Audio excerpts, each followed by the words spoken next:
Hi, this is Julian, and this is my first book, Post Justify, and this is the expanded edition, which came out in 2010.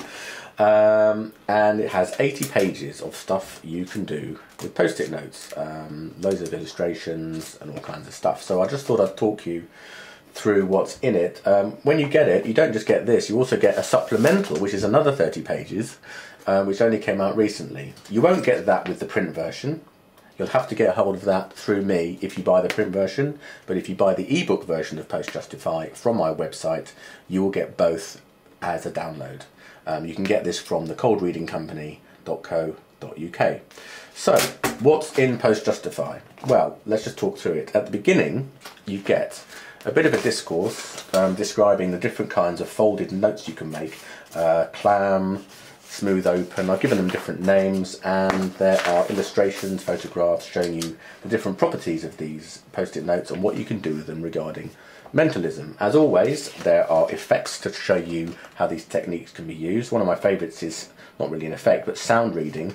It's a way of knowing which folded post-it note a spectator is holding just from the sound of it.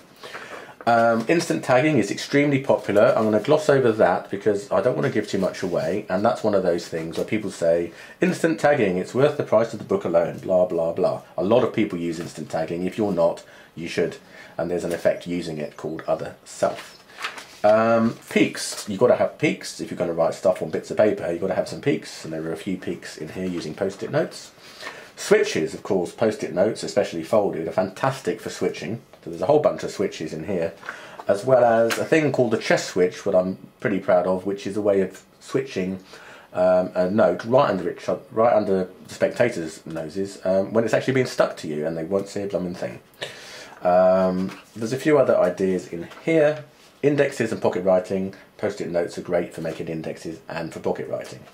At the end of this expanded version, the 2010 version, there's a parental advisory, because all this stuff is slightly more untried and untested. I've tried some of it before. It's slightly half-baked, but I thought you should have it because there's a few interesting ideas in here which some of you who are far cleverer than I will be able to take the ideas and run with them. Like a few more peaks.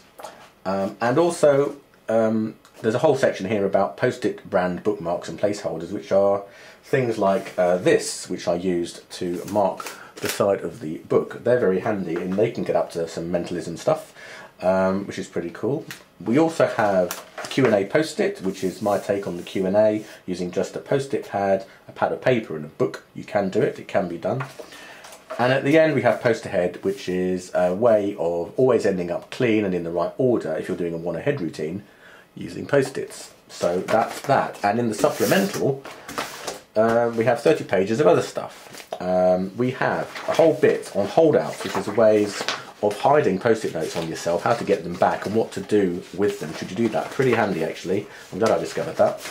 We have a section called the third-party switch, which is a way of switching small objects like coins when they're in a little pocket you can make from post-it notes. That's quite handy and pretty good for impromptu stuff. And there's 3 different effects using the third-party switch. One of them, for instance, is you take a coin from 2 spectators and ahead of time you date or try and write the date as a sort of seeing ahead into the future on a post-it note. You get them both right and the coins change places, which is a bit magic-y but a bit of fun. And my favourite thing in here is post-fabulation, which is basically my take on confabulation using a post-it note and just a post-it note and a stack of index cards, so you can use do a confabulation doing walk around with really very little stuff, just some post-it notes, some cards, and you're good to go. So that is Post Justify Supplemental. Like I said, you get both of them when you buy them as an ebook. If you buy Post Justify as an ebook from the coldreadingcompany.co.uk, you get a download with both files. So that's cool. If you buy Post Justify from Lulu, you will only get this book as you see it now, and you'll have to get in touch with proof of purchase to get me to send you the ebook supplemental as as a file. So that's it. The coldreadingcompany.co.uk, that's where I live. You can buy my first ever book and make some good use of it. I'll see you later.